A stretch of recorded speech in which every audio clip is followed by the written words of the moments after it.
Então o tema hoje que eu quero falar é a realidade do inferno. Lucas capítulo 16, versículos 19 ao 31 diz assim: havia um homem rico que se vestia de púrpura e de linho fino e vivia no luxo todos os dias. Algumas versões dizem que ele vivia em festa todos os dias. Versículo 20: diante do seu portão fora deixado um mendigo chamado Lázaro, coberto de chagas. Este ansiava comer o que caía da mesa do rico. Em vez disso, os cães vinham lamber as suas feridas. Ou seja, colocaram um homem rico na porta, colocaram um mendigo cheio de feridas na porta de um homem rico, na expectativa que aquele homem rico desse alguma coisa de comer para aquele homem. Mas a Bíblia diz que ninguém ajudava aquele mendigo. Na verdade, quem ia dar um alívio para ele, lambendo as suas feridas, eram os cães. A Bíblia diz no versículo 22, chegou o dia em que o mendigo morreu, e os anjos o levaram para junto de Abraão. O rico também morreu e foi sepultado. Ou seja, o rico teve uma cerimônia no seu sepultamento. O rico teve uma bela urna, teve belas coroas, teve homenagens. Nada de errado nisso. O seu corpo foi altamente homenageado e honrado aqui na terra. Mas a Bíblia diz, como nós já estudamos nos domingos anteriores, a Bíblia diz que quando o mendigo morreu, os anjos pegaram o seu corpo, pegaram esse mendigo e levaram para o seio de Abraão, levaram para os céus. E o seu corpo, diante do que nós já estudamos à luz da Bíblia, foi lançado no vale de Enom, fora da cidade de Jerusalém, um local onde eram lançados lixos, animais mortos, onde eram lançados pobres, aqueles que eram considerados malditos, porque na cultura judaica, quando uma pessoa era rica financeiramente, ela era abençoada e ela tinha um passaporte, na cultura judaica, ela tinha um passaporte garantido para morar nos céus. Por sua vez, o pobre, o mendigo, aquele que não tinha riqueza deste mundo, na cultura judaica, ele era maldito, ele não ia para os céus. Então o seu corpo era lançado, ele não tinha cerimônia, ele não tinha honrarias do seu corpo aqui na terra, mas ele era lançado no vale de Enom, um local maldito para todos daquela época. No versículo 24, diz assim, versículo 23 ainda: no Hades, onde estava sendo atormentado, ele olhou para cima e viu Abraão de longe, com Lázaro ao seu lado. Então chamou: pai Abraão, tem misericórdia de mim, manda que Lázaro molhe a ponta do dedo na água e refresque a minha língua, porque estou sofrendo muito neste fogo.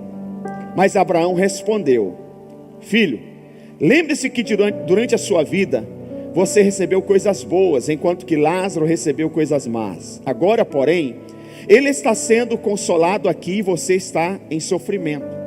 É importante mais uma vez abrirmos um parênteses e dizer que esse homem rico está no inferno não por causa da sua riqueza. O homem pobre está nos céus não por causa da sua pobreza, porque o mendigo está nos céus ao lado de Abraão.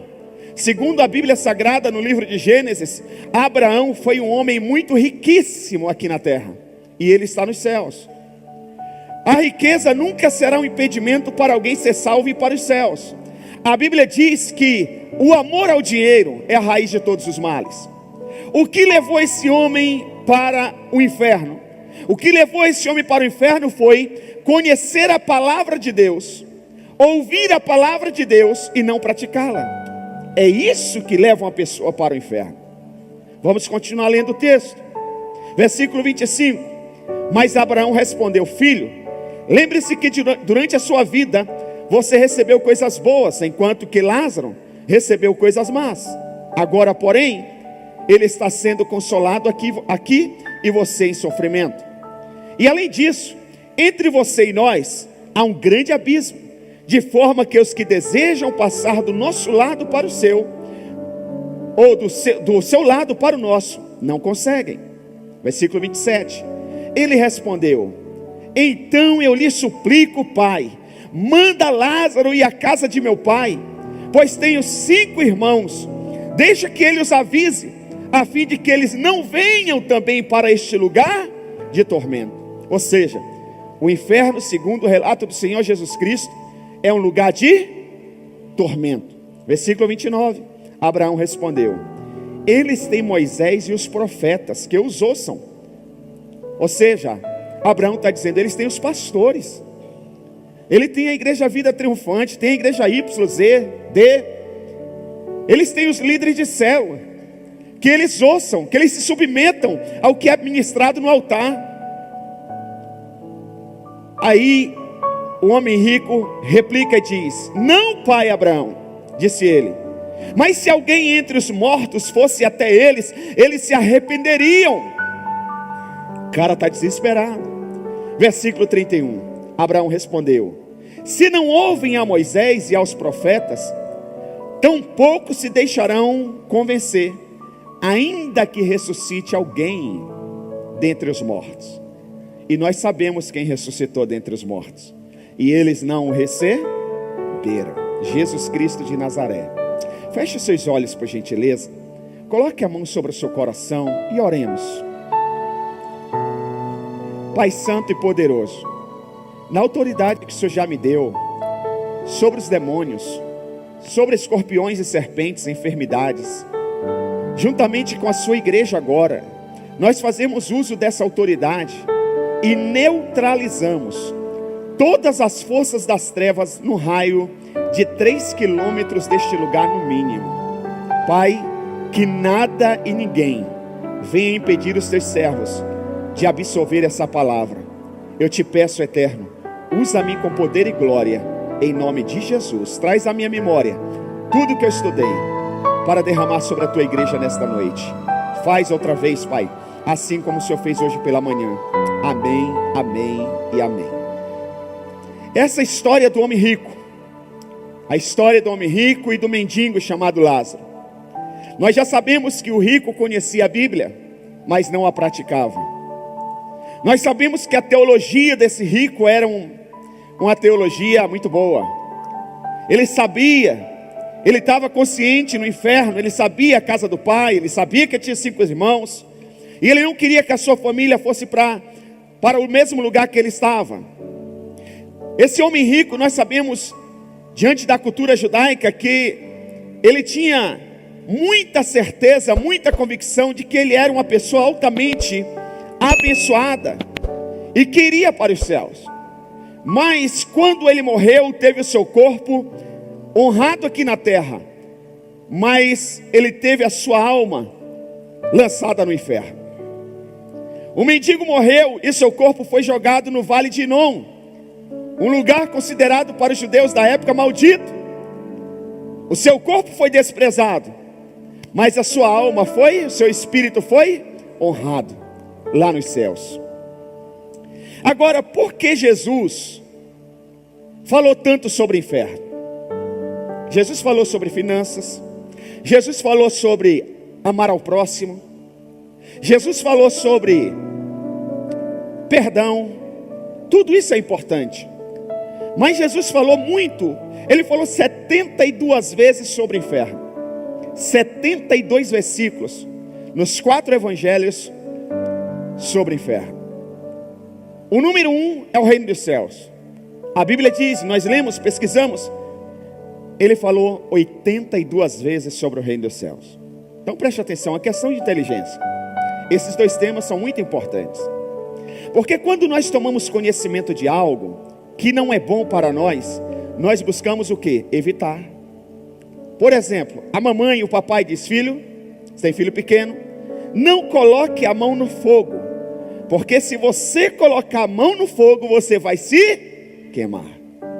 Então todas as vezes que a criança se aproxima do fogo, ainda que a criança nem saiba falar, a mãe repete, o pai repete: não coloque a mãozinha no fogo, porque senão você vai se queimar. A criança está ouvindo, ela começa a falar, aí ela diz: fogo, né mamãe? Queima, né? Não pode. Fogo queima. Não, né mamãe? É assim ou não é? Você diz: filho, não coloque o dedo na tomada, senão dá choque. Chega uma hora que a criança diz: você nem está vendo a tomada. Aí a criança diz: tomada, mamãe? Papai, choque, né? Não pode. É assim ou não é? Dá até vontade de ter filho falando desse jeito, né? Saudades. Olha aqui. Aprendeu. A criança evita. Jesus está falando sobre o inferno. Não é porque Ele quer condenar a humanidade ao inferno. É porque Ele ama todas as pessoas. Ele não quer que as pessoas vá para o inferno. Olha a lindeza, a beleza do Senhor Jesus Cristo. Ele um dia orando ao Pai, em João capítulo de número 17, versículo 24, olha o que ele disse para o Pai. Ele disse assim, Pai, quero que os que me deste estejam comigo, onde eu estou, e vejam a minha glória, a glória que me deste, porque me amaste antes da criação do mundo. Olha o que ele está dizendo, Pai, eu quero que eles fiquem comigo eternamente. Eu não quero que eles vão para o inferno. Eu quero eles pertinho de mim. Você já viu aqueles pais que o filho vai casar, ele tem um terreno grande? Aquelas mães possessivas? Porque a gente tem que entender o contexto de Jesus e tem que entender o contexto do pai e da mãe. Jesus está falando de eternidade. Ele quer que você não vá para o inferno. Mas muitos pais e muitas mães têm um terreno grande. Os filhos vão casando e dizem, para que você vai comprar uma casa? Para que comprar um terreno? Constrói aqui no quintal da mamãe. Faz um puxadinho. Isso é antibíblico, viu? Isso não é de Deus não. Que a Bíblia diz que o homem casa, deixa pai e mãe e vai tocar a sua vida. Senão o marmanjo não amadurece. E a senhora vai ficar se metendo no casamento deles. Em vez da senhora ser bênção, a senhora vai ser um problema no casamento dos seus filhos. Pronto, já deu o recado. Hashtag Isaac falou. Mas Jesus, Ele faz diferente. Ele diz, Pai, o Lucas é tão querido. Eu entendo tanto Lucas, eu conheço tanto a história do Lucas, que eu quero que o Lucas, Pai, viva eternamente pertinho de mim, do meu lado. Eu não quero que ele vá para o inferno. Pai, eu quero que a Regiane Camargo fique comigo na eternidade. O Pai usa o Isaac para fazer uma live no meio da pandemia. E a Regiane Camargo vai assistir essa live e vai se converter ao Evangelho. E ela vai passar a eternidade comigo. Deus é lindo, né? Então ele diz aqui, olha, Pai, quero que os que me deste estejam comigo onde eu estou. Então Jesus pregou esse tema, falou sobre muito esse tema, porque Ele ama a gente. Ele não quer que a gente corra o risco de ir para o inferno. No Evangelho de João 17, 24, ele disse, e agora, preste atenção, eu quero fazer essa seguinte pergunta para você e nós entrarmos na mensagem. A pergunta é, coloca na tela por favor, por que o inferno existe? Pense um pouquinho, por que o inferno existe? Será que o inferno existe por causa de Satanás? Será que o inferno existe por causa dos demônios? O inferno existe por causa do quê? E para quem é o inferno? Uma excelente pergunta. Por que o inferno existe? A resposta é: o inferno existe por causa de uma palavra, e a palavra é crime. A palavra é o quê? Crime. O inferno existe por causa de um crime, da palavra crime. Pastor, me explique melhor. Por isso que eu falei para você prestar atenção, senão você vai perder o fio da meada. O inferno existe por causa de uma palavra chamada crime. Biblicamente falando, espiritualmente falando, todos os seres humanos, na verdade, são criminosos espiritualmente. Eu vou te explicar. Na lei dos homens, existe crime, sim ou não? Sim. Na lei dos homens existe crime, sim ou não? Na lei de Deus também existe. O que é um crime? O crime, está aqui um jurista, tem outros aí também. Um crime é quando você quebra uma lei. Você transgride a lei. Você invade o território de outro. Você mata alguém. Você rouba um carro. Você xinga alguém, defama alguém. Isso é um crime. Então preste atenção. O crime é quando a gente quebra uma lei. Agora preste atenção. Deixa eu lhe perguntar uma coisa. Na lei dos homens, se o cara rouba um carro, ou qualquer outra coisa que não pertence a ele, ele rouba, ele cometeu um crime. Na lei de Deus, roubar também é crime. Agora eu te pergunto, você já viu alguém na lei dos homens ser preso, ser penalizado a 1 mês de prisão, 1 ano, 2 anos, 5 anos, porque ele mentiu? Quem já viu? Não, não existe isso. E na lei de Deus, mentir é pecado? Sim ou não? Tem coisa que a gente faz que na lei dos homens, normal. Não é que está certo, mas não existe lei para punir determinado pecado. Mas na lei de Deus, a Bíblia diz que mentir é pecado. Na lei dos homens, você já viu alguém que cometeu um adultério? Cometeu um adultério. Ele é casado, encontrou uma moça, encontrou uma outra mulher e traiu a sua esposa.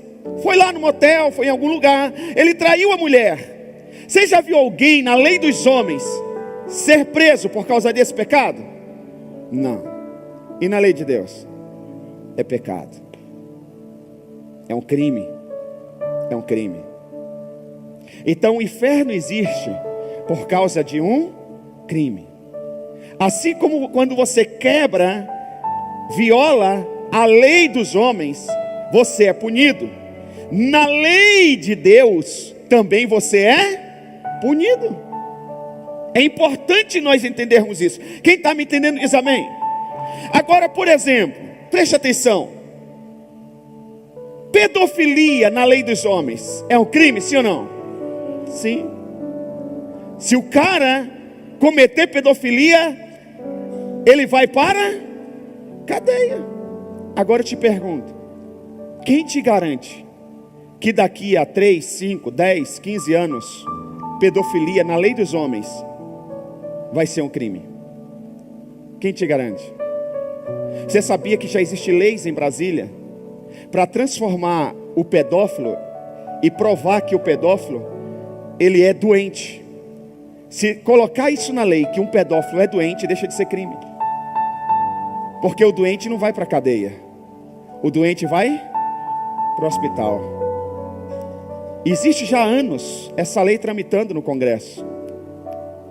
Essa lei só não passou ainda por causa dos cristãos que estão lá, daqueles que defendem a família. Mas é uma estratégia maligna, porque se aprovar a lei, a pedofilia deixa de ser um crime e passa a ser tratado como uma doença. Agora preste atenção aqui, ouça aqui. Digamos que isso aconteça, espero que nunca aconteça, mas se daqui a 10 anos pedofilia na lei dos homens não for mais um crime, na lei de Deus continua sendo crime. Por quê? Porque Deus não muda. Deus é imutável. Quem está me entendendo diz amém. Olha o que diz Tiago capítulo 1 versículo 16. Anote por favor.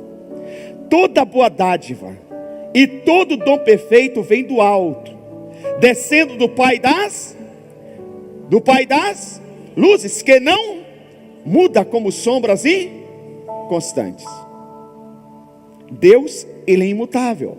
Hebreus capítulo 13 versículo 8 diz assim: Jesus Cristo é o mesmo ontem, hoje e será para sempre. Ele não muda. O que o Senhor Jesus disse há mais de 4 mil anos atrás, disse que era pecado, que era um crime, continua sendo hoje. Quem está me entendendo diz amém. Continua sendo hoje. Na lei dos homens, quando alguém comete um crime, a pessoa vai presa. Mas o que determina a punição dessa pessoa? O que determina a punição dessa pessoa é a gravidade do seu crime. Se é um crime hediondo ou não, se foi pego em flagrante, se a pessoa estava bêbada, se teve a intenção de matar. É assim ou não é? Se foi um assalto planejado, tudo isso conta. Então, uma coisa é uma quadrilha assaltar um hipermercado. Outra coisa é um pai de família, em nome da fome, das crianças que estão passando necessidade, ir lá e pegar 1 quilo de arroz. A justiça vai dar punições diferentes. Quem está me entendendo diz amém? Ambos são crimes, mas a punição será diferente. Agora preste atenção. Na lei dos homens, quando uma pessoa comete o crime, é justo ela pagar por esse crime, sim ou não? Sim ou não? Quem acha que não, diz não. Quem acha que sim, diz sim. Pronto. Então na lei dos homens, quando um homem pratica o crime, é justo ele ser punido. A pessoa roubou alguma coisa, é justo ela ser punida, sim ou não? Sim. Agora preste atenção. Se muita coisa na lei dos homens não é crime e na lei de Deus é, imagine a quantidade de crimes espirituais que nós estamos acumulando ao longo dos anos. São muitos crimes. Imagina, desde quando você nasceu. Mentir, ficar irado, caluniar, pensar mal do irmão, fornicação. Fornicação na lei dos homens é pecado? Na lei dos homens, alguém vai preso? Alguém é punido? Não, ao contrário. Eu vejo alguns pais falando: pastor, mas é melhor ele transar com a namoradinha do que... É melhor, deixa ela dormir aqui, pastor, deixa ele dormir lá, porque... Os homens estão assim. Por que acontece isso? Porque a moralidade, cada ano que passa, vai indo para o ralo da humanidade. Então fornicação não é um crime na lei dos homens. E na lei de Deus? É crime, continua sendo crime. Pensar a maldade das pessoas, desejar o mal, e por aí vai. Poderia falar um monte de coisa aqui. Na lei dos homens, quando uma pessoa comete o crime, o que determina o grau de sua sentença? O tipo de crime que a pessoa cometeu. Tem país, irmãos, que tem até o que? Pena de morte. Não vamos entrar no mérito se é certo ou errado, mas tem prisão perpétua. Agora, vamos fazer um cálculo rapidinho aqui.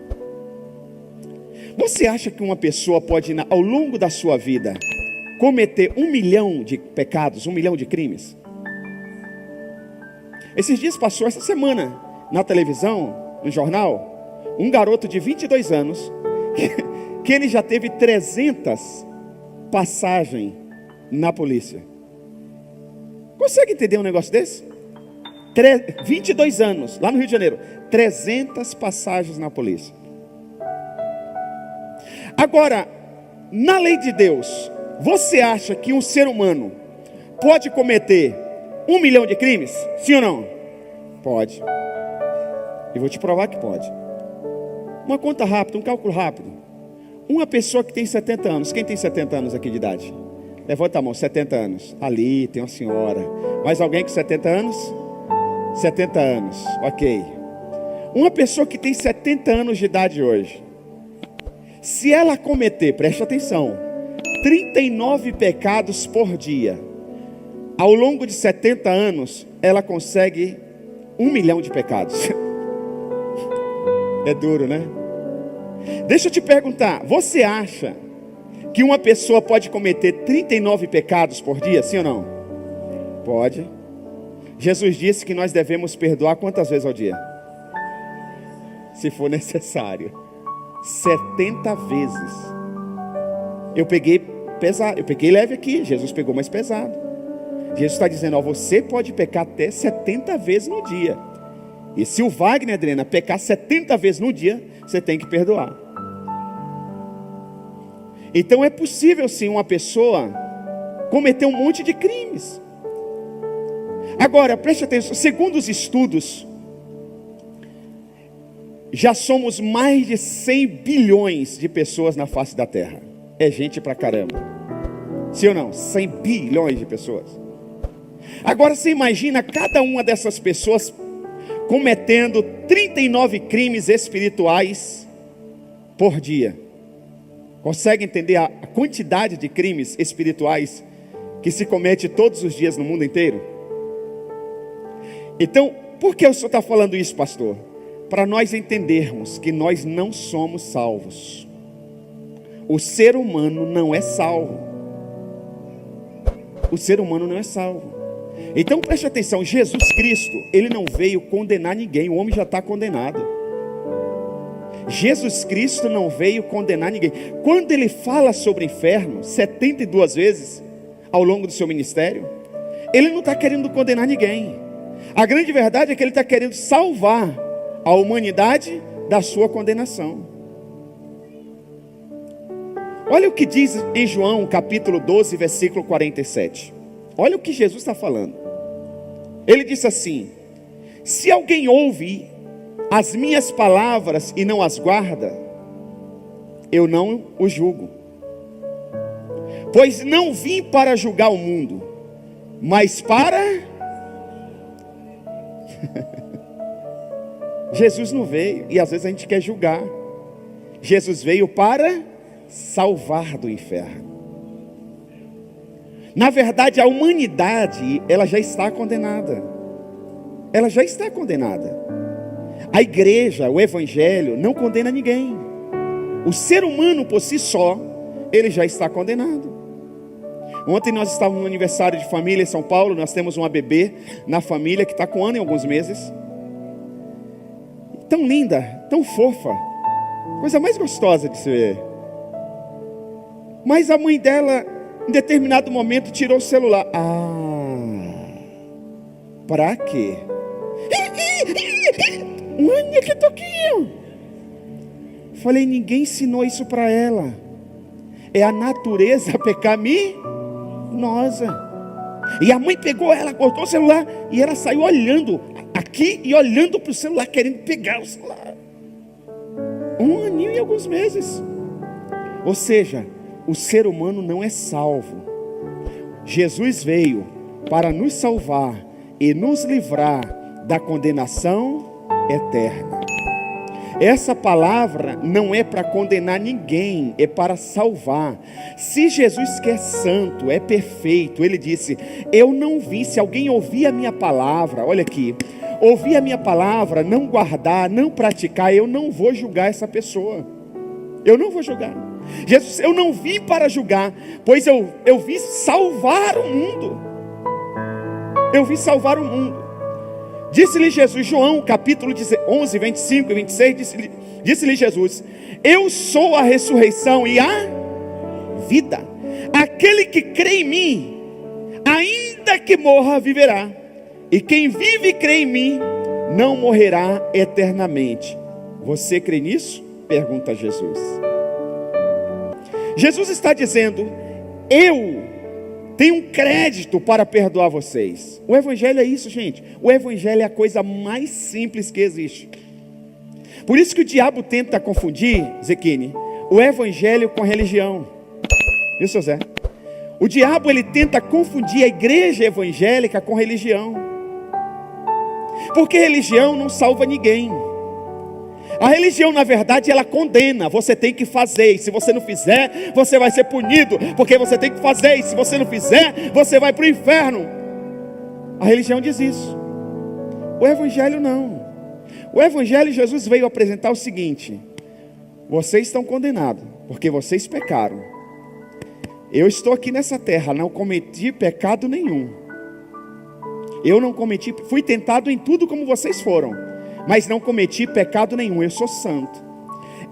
Jesus está dizendo, eu tenho a vida por direito. E vocês, porque pecaram, têm a condenação eterna, têm a morte por direito. Se vocês crerem em mim, está dizendo Jesus, a vida que eu tenho, eu dou para vocês. Vocês vão viver a minha vida.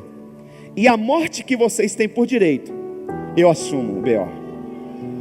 Coloca no meu peito, que eu vou matar e fazer o gol. Eu vou morrer, eu vou para a cruz, mas eu sou santo, eu sou filho de Deus. Eu vou ressuscitar o terceiro dia. Vocês estão nas trevas, estão nas garras de Satanás. Só eu posso entrar lá e resgatar vocês. Foi exatamente isso que Jesus fez com aqueles que ouvem a palavra dele, crê e a pratica. O evangelho é isso, é simples. Não é um bicho de 7 cabeças. O evangelho é simples, ele não é simplório, mas ele é simples. Então Jesus está dizendo: eu tenho crédito para perdoar todos os seus pecados. O que você precisa fazer é somente crer na minha palavra. Se vocês crerem na minha palavra, Jesus está dizendo: eu zero todos os crimes da ficha de vocês. Eu vou deixar a ficha de vocês em branco. E tem mais, eu ainda vou levar vocês para os céus para morar comigo.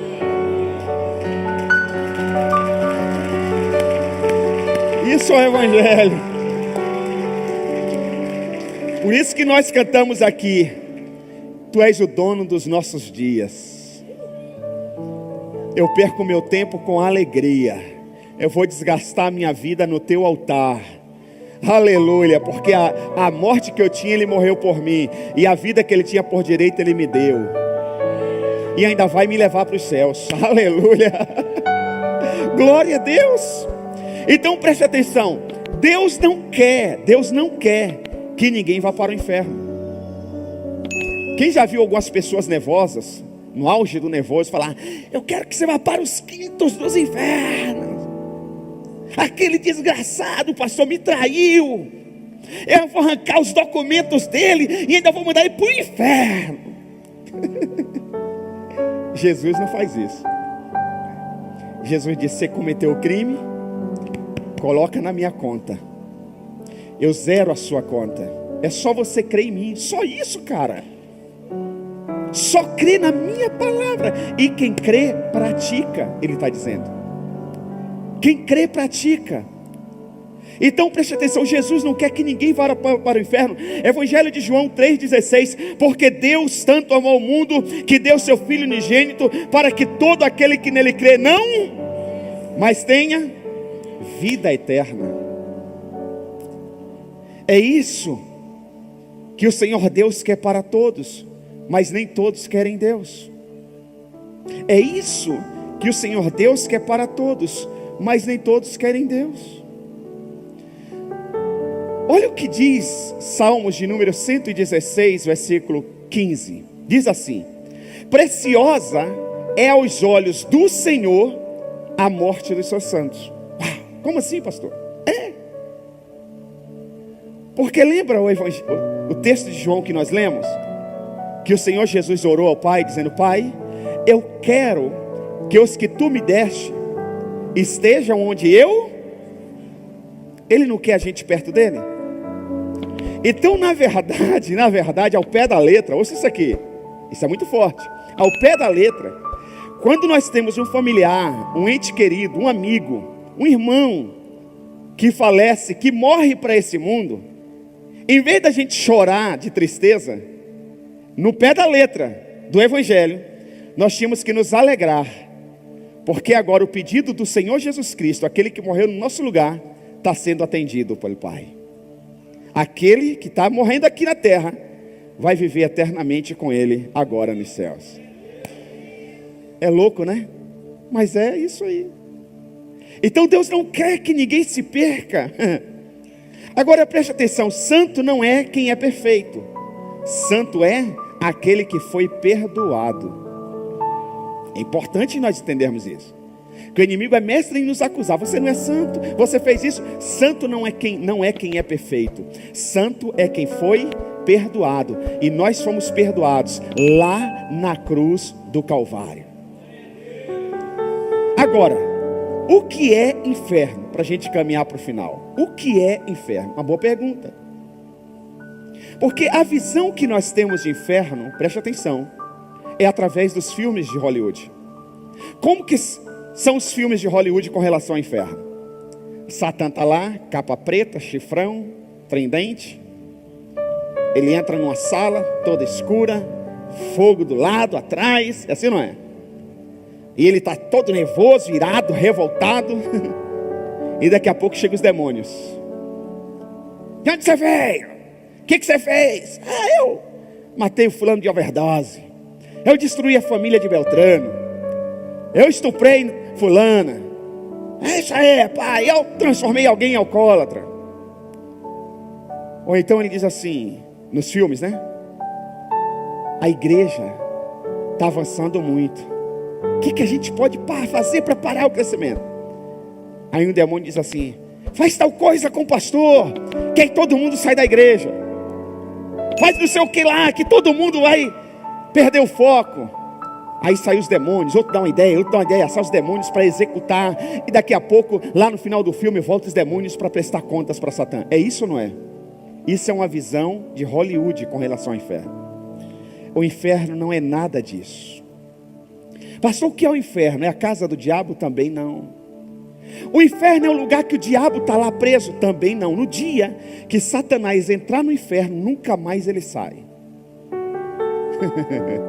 No dia que Satanás entrar no inferno, nunca mais ele tira o pé de lá.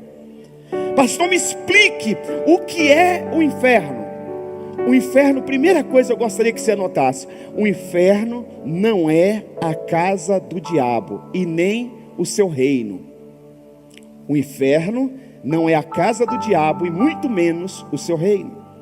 No dia que Satanás colocar os pés no inferno, nunca mais ele sai de lá. Vamos entender isso na Bíblia Sagrada? Evangelho de Mateus, capítulo 25, versículo 41. Mateus 25, 41. Diz assim: então ele dirá aos que estiverem à sua esquerda: malditos, apartem-se de mim para o fogo eterno, preparado para o diabo. Preparado, mas ele não está lá ainda. Foi preparado para o diabo e para os seus anjos. A Bíblia está dizendo que Deus vai separar no grande dia uma parte da humanidade para a direita, para a esquerda, e outra para a direita. Quem estiver na esquerda, ele vai dizer: apartai-vos de mim, vos maldito, que eu não vos conheço. E essas pessoas serão condenadas ao inferno.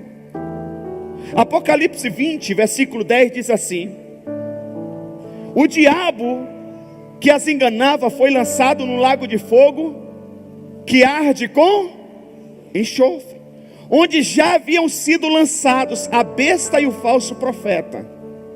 Preste atenção, nós estamos em Apocalipse. É a história do fim. Ainda não se levantou o falso profeta, e ainda não se levantou também o anticristo, a besta. O diabo vai ser lançado lá, depois que o anticristo, a besta e o falso profeta já estiver lá, a falsa trindade maligna.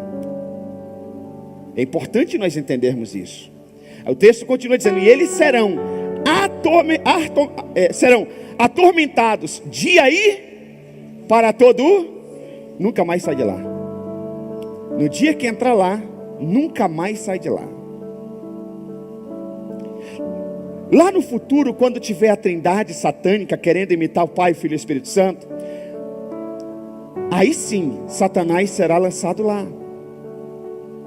E Satanás, ele não quer estar lá sozinho. Preste atenção nisso aqui. Deus me deu essa revelação ontem no aniversário, eu conversando com o sobrinho.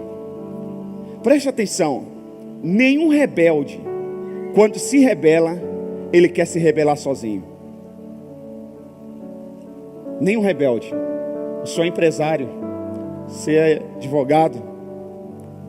Um operário, quando se rebela e se levanta contra a empresa, e ele vê que ele vai perder o emprego, ele nunca quer perder. Ele sempre faz a cabeça de alguém para levar junto. É ou não é? Você pega alguém que cometeu adultério, que arrebentou o casamento, acabou se divorciando. Você está com problema no casamento e vai pedir conselho a essa pessoa. Geralmente essa pessoa vai dizer: larga a mão desse casamento. Você tem que ser feliz. Chuta esse homem, você não depende dele. Chuta essa mulher, é assim ou não é? O rebelde nunca quer sair sozinho. Assim é Satanás. A Bíblia diz que ele levou a terceira parte de anjos com ele. Então o inferno, ele está preparado para Satanás e os seus demônios. Ele não quer ir sozinho. Ele passa a cauda dele aqui na terra e ele sai arrebentando um monte de gente, porque ele quer levar toda a humanidade para lá. Agora preste atenção aqui. Isso aqui é muito importante você prestar atenção. Quando a gente lê no Novo Testamento, que foi escrito no grego, Novo Testamento da Bíblia foi escrito no grego, a palavra inferno foi escrita em duas palavras, que ao ser traduzida para o português, só conseguiram traduzir com uma palavra, que é o inferno. Isso é normal, toda língua é assim. As línguas modernas, elas não são tão ricas quanto as línguas antigas. O grego é uma língua antiga. Então, quando se falava de inferno no grego, tem duas expressões para se referir ao inferno. A primeira vocês já ouviram aqui, nós lemos agora em Lucas capítulo 16, que é o Hades. Ok? Inclusive na cultura grega tem o deus Hades, ou seja, o deus do inferno, o deus das chamas. É só você estudar a cultura grega. O deus do inferno, o deus das chamas, o deus do Hades. A segunda palavra no grego para inferno é Gehenna. Anote, Gehenna, G-E-H-E-N-N-A, Gehenna. Então no grego se usava essas duas expressões, que têm sentidos diferentes, eu vou explicar aqui. Ou seja, a Bíblia fala de dois lugares diferentes, em dois momentos distintos. Jesus não usa Gehenna para se referir ao inferno em todo momento. E ele não usa a palavra Hades em todo momento. Nós vamos entender cada momento que Jesus usa, para nós definirmos o que é inferno e o que é Hades. Porque no português só tem uma palavra para o inferno. Quem está me entendendo até aqui, diga amém. Hades. Hades significa ter percepção, não conseguir enxergar o mundo invisível, o lugar onde as almas partem, saem do corpo, ou seja, se desconecta do corpo e partem para uma prisão, esperando o julgamento. Isso é o Hades. Lembra o homem rico? A Bíblia diz que ele foi para o Hades. É um lugar ruim, é um lugar de tormento, mas ainda não é Gehenna, ainda não é o pior lugar. Tudo bem até aqui, minha gente? Posso continuar? Algumas referências bíblicas para Hades. Lucas 16, 23, que nós já lemos e vamos reler novamente. No Hades, onde estava sendo atormentado, ele olhou para cima e viu Abraão de longe, com Lázaro ao seu lado. Evangelho de Mateus 16, 18. E eu lhes digo que você é Pedro, e sobre esta pedra edificarei a minha igreja, e as portas do Hades não poderão vencê-la. Ok? Hades. Apocalipse 17, versículo 1, 17 ao 18. É importante nós entendermos que no Hades, no inferno, tem porta. Apocalipse 1, 17 e 18 diz: quando o vi, caí aos seus pés como morto, disse João. Então ele colocou a sua mão direita sobre mim e disse: não tenha medo, eu sou o primeiro e o último, sou aquele que vive. Estive morto, mas agora estou vivo para todo o... Quem que morreu e ressuscitou? Aleluia. E ele disse assim: tenho as chaves da morte e do... Eu tenho a chave da morte do Hades. Eu tenho a chave da morte do Hades. Ou seja, Deus tem o controle de tudo. O inferno não é lugar para as pessoas. Eu vou repetir: o inferno não é um lugar para as pessoas entrar e sair a hora que querem. O inferno não é um lugar para os demônios entrarem e saírem a hora que querem. Quando as pessoas que forem condenadas ao inferno entrarem lá, Satanás e seus demônios, nunca mais elas sairão de lá. O inferno é um lugar onde a pessoa fica presa para sempre. E a Bíblia diz: porque as portas do inferno não vão prevalecer. Agora ouça isso aqui, a gente vai orar já já.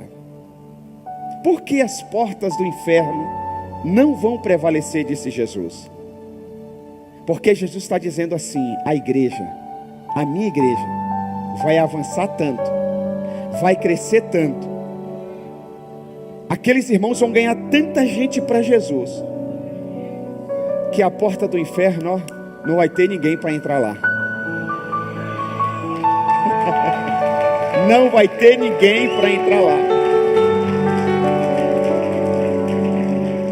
Irmãos, olha aqui, nós estamos vivendo a grande colheita. Olha o que Deus tem para esses últimos dias. Joel, capítulo 2, versículo 27 e 32. O mundo está mal? Está sim ou não? A sociedade está podre? Sim ou não? Mas Deus tem uma promessa para esses últimos dias. Joel capítulo 2, 27 diz assim: então vocês saberão que eu estou no meio de Israel.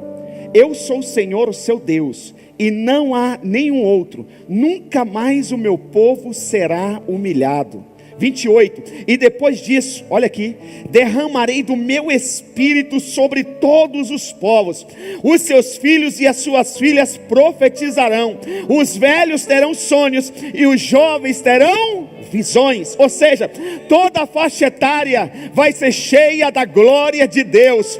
Não, ninguém vai ficar sem a glória, ninguém vai ficar sem unção, ninguém vai ficar sem ser usado. As crianças, os adolescentes, os jovens, os adultos, os velhos, todos serão usados por Deus. E ele diz: até sobre os servos e as servas derramarei do meu espírito naqueles dias. Mostrarei maravilhas nos céus e na terra, sangue, fogo e nuvens de fumaça. O sol se tornará em trevas e a lua em sangue, antes que venha o grande e terrível dia do Senhor.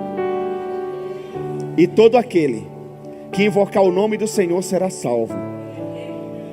Todo aquele que invocar o nome do Senhor será salvo.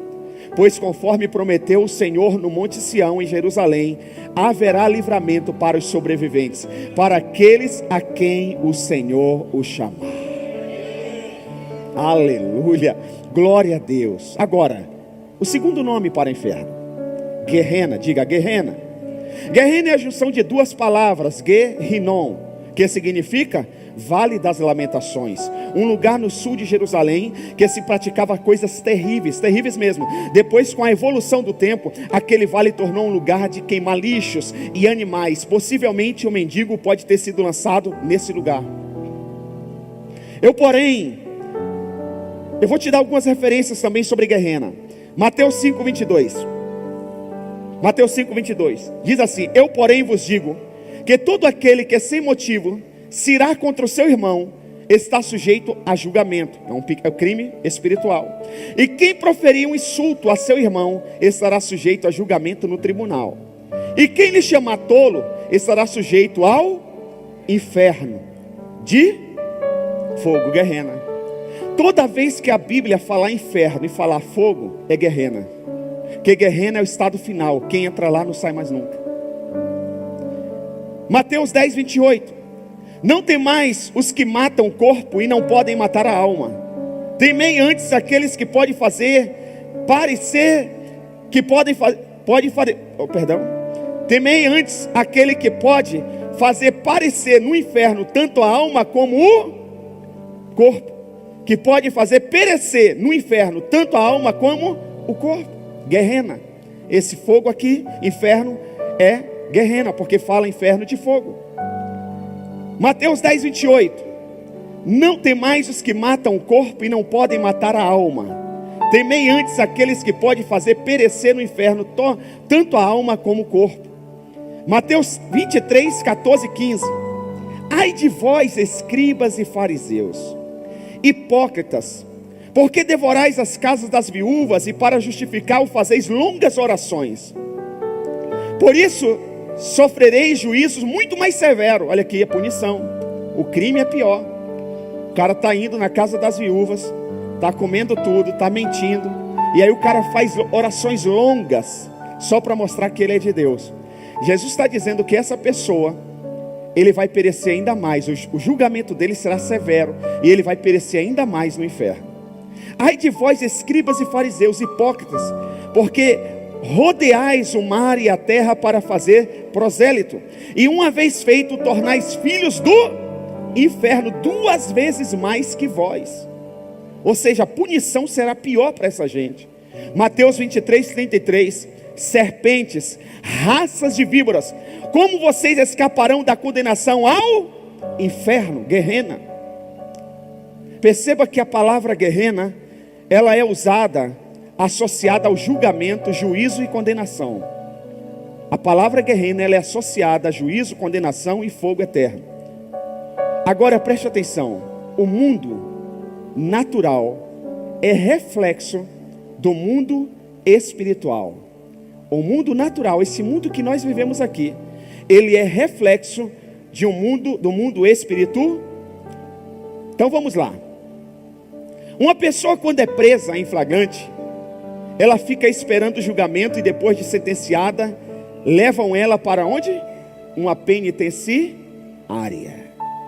Vamos colocar aqui para nós entendermos. A cadeia é o Hades, ok? Quando ela é condenada e sentenciada, ela vai para Guerrena, para a penitenciária. Só que na penitenciária aqui da terra, principalmente do Brasil, o cara pode cumprir 30, 40 e depois sair.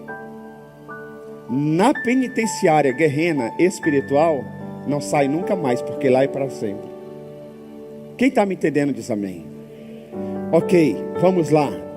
Lá no Guerrena, a prisão, ela é perpétua para sempre, e pagarão a sua pena, cada um segundo a sua maldade. Mateus 11, versículo 20 ao 24 diz assim, olha aqui, isso aqui é muito forte, gente, aqui já estou bem no final mesmo, preste atenção aqui, por favor. Então Jesus começou, quem começou? Jesus começou a denunciar as cidades que haviam sido realizadas a maioria dos seus milagres, porque não se arrependeram. Jesus começa a denunciar as cidades que ele realizou a maioria dos seus milagres, e o povo daquela cidade não se arrependeram. Jesus diz assim, olha, ai de vocês Corazim, ai de vocês Betsaida, porque se os milagres que foram realizados entre vocês tivessem sido realizados em Tiro e Sidom, que não eram cidades judaicas, eram cidades consideradas para os judeus gentílicas, povo maldito. Jesus está dizendo, os milagres que aconteceram em Corazim, em Betsaida, olha aqui, porque se os milagres que foram realizados entre vocês tivessem sido realizados em Tiro e Sidom, há muito tempo eles teriam se arrependido, vestido roupas de saco e cobridos de cinza. 22. Mas eu lhes afirmo, disse Jesus, mas eu lhes afirmo que no dia do juízo haverá menor rigor para Tiro e Sidom do que para vocês. Por que Jesus está dizendo isso? Porque as pessoas viram Jesus realizar milagres, as pessoas ouviram a palavra e não se arrependeram dos seus pecados. Jesus está dizendo, para vocês que receberam a palavra e não se arrependeram, o rigor para vocês será maior. Versículo 23, e você, Cafarnaum, será elevada até o céu? Lógico que não. Você descerá até ao Hades. Se os milagres que em você foram realizados, tivessem sido realizados, olha aqui, aí ele pega pesado mais ainda. Ele disse, se fosse realizado em Sodoma, ela teria permanecido até hoje. Vai ler sobre Sodoma, vai estudar sobre Sodoma. A Bíblia diz que em Sodoma e Gomorra os homens transavam até com os anjos. A maldade foi tanta que a Bíblia diz que Deus fulminou aquele povo. Deus queimou, tirou do mapa aquela cidade. Jesus está dizendo, se os milagres que eu fiz em você, Cafarnaum, tivesse sido feito em Sodoma, Sodoma existiria até o dia de hoje, porque eles teriam se arrependido. Irmãos, isso é muito sério, essa palavra é para nós, porque somos nós que vemos os milagres aqui toda semana, somos nós que vemos os milagres nas nossas células, somos nós que vemos as pessoas sentarem na cadeira do milagre e serem curadas, somos nós, irmãos, que vemos aqui na ceia, somos nós que recebemos a palavra, irmãos. Às vezes nós olhamos para quem está lá fora, para quem está aqui no boteco, para quem está na biqueira, para quem está na prostituição, e nós esquecemos de olharmos para nós, que somos nós que estamos recebendo a palavra. E Jesus está dizendo: se você não se arrepender, será levado maior rigor sobre vocês do que Sodoma e Gomorra. É muito sério isso, queridos. Você acha que vir na igreja é colocar a Bíblia debaixo do braço, todo arrumadinho, cheirosinho, ficar bonitinho, fazendo cara de crente, roupa de crente, palavreado de crente, vocabulário de crente, música de crente, e achar que está tudo certo? Nina, não, irmão. Jesus está dizendo: se vocês sabem sobre perdão e não perdoam, ainda tem um BO com a sogra, ainda não fala com o irmão, preferem mudar de célula do que perdoar? Prefere mudar de igreja do que ser confrontado? Se vocês estão aí, sabe toda a verdade e não as praticam, terá penalidade maior para vocês. É muito sério isso. E ele continua no 24: mas eu lhes afirmo que no dia do juízo haverá menor rigor para Sodoma do que para... Ou seja, Sodoma não vai ser tão penalizada quanto aqueles que presenciaram, receberam a palavra e não a praticaram. É muito sério. Ou seja, Jesus está falando aqui que vocês vão ter, se não obedecer, não praticar, vai ter uma segunda morte. A primeira morte é quando nós fechamos os olhos aqui e vamos... Quem não está salvo vai para o Hades. Quem está salvo vai para o seio de Abraão. Primeira morte. Agora vem a segunda morte, que agora vai ser o julgamento. Quem for sentenciado no Hades, agora vai para a Guerrena, vai para o lago de fogo, e de lá não sai nunca mais. Apocalipse capítulo 20, versículo 14 ao 15. Então a morte e o Hades foram lançados no lago de fogo. Então a morte e o Hades foram lançados no lago de fogo. O lago de fogo, Guerrena, é a segunda morte. Se o nome de alguém, olha aqui, se o nome de alguém não foi encontrado no livro da vida, este foi lançado no lago de fogo. Quem consegue entender isso aqui diz amém. Jesus está falando sobre o anjo da morte. O anjo da morte no grego é Thanatos. Escreva, Thanatos, o anjo da morte. Quem já viu aquele filme de heróis que tem o Thanos? Quem já assistiu aí? Por onde o Thanos passa, o que passa? Passa o quê? A morte. O Thanos veio de Thanatos. A primeira morte a pessoa vai para o Hades, e na segunda morte vai para Guerrena e fica lá para sempre. Então o que nós entendemos aqui para nós orarmos? Que todos precisam conhecer Jesus Cristo de Nazaré. Todos precisam se arrepender dos seus pecados. Romanos 3:23 diz: porque todos pecaram e destituídos estávamos da glória de Deus. Preste atenção, Deus não vai forçar ninguém a se arrepender. Eu repito, Deus não vai forçar ninguém a se arrepender. Tem gente que está esperando Deus chegar lá na balada, tirar o copo de cachaça. Deus não vai fazer isso. Deus não vai tirar o cigarro dos seus lábios. Deus não vai. Deus não vai forçar. Deus é amor. Deus não invade a sua privacidade. Mas Deus ama a todos. Deus ama a todos. É importante nós entendermos isso. Deus não vai forçar ninguém, mas Ele vai insistir, porque Ele é amor. Deus é perfeito em amor, mas Ele é perfeito também em justiça. Se coloque de pé, por gentileza. Não ande, não saia do seu lugar. Só se coloque de pé. Nós vamos orar. Deus é perfeito em graça. Deus é perfeito em amor. Mas Deus também é perfeito em justiça. Por isso que o homem rico, e nós já falamos outras semanas, o homem rico que está no Hades, em nenhum momento ele questionou a justiça de Deus. Em nenhum momento o homem rico lá no Hades, ele diz: Deus, por que eu estou aqui? Eu não fiz o mal para ninguém. Porque na verdade, quando a gente vai ver a história desse homem rico, segundo o relato de Jesus, você não vai ver maldade nenhuma que esse homem praticou. A única coisa que a Bíblia diz, é clara, que esse homem não fez, foi dar comida ao mendigo. Mas você acha que isso é o suficiente para o cara ir para o inferno? Porque se isso for suficiente, todos nós vamos para o inferno. Porque quantas vezes a gente já viu necessitado, podia ajudar e não ajudou? Quantos pães a gente já poderia dar para alguém que está com fome? A gente está entrando na padaria, pode comprar e não compra, está com pressa, nem olha na cara da pessoa. Então o que levou esse homem rico para o inferno não foi porque ele não deu comida para o mendigo. O que levou esse homem para o inferno foi porque ele conhecia a palavra de Deus. Ele sabia quem era pai Abraão. Ele sabia que ele estava no Hades. Ele sabia que o mendigo e Lázaro estavam nos céus. Ele conhecia.